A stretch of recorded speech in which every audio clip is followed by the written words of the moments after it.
Putri Isnari minta satu hal ke Abdul Aziz setelah menikah. Penyanyi Putri Isnari meminta satu permintaan kepada suaminya Abdul Aziz setelah menikah pada Sabtu, tanggal 20 April tahun 2024. Putri Isnari mengaku permintaan tersebut merupakan hobinya sejak lama sebelum menikah dengan Abdul Aziz.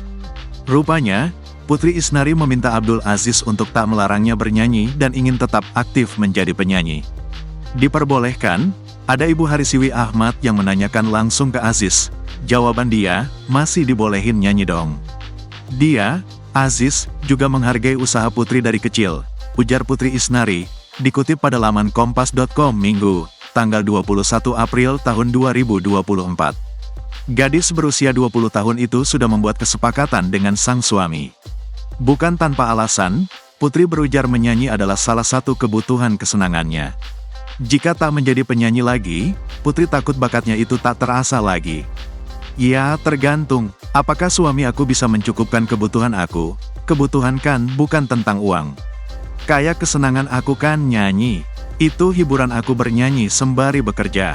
Kalau emang belum mampu tidak bisa dia melarang, itu udah diomongin dari awal, jelasnya.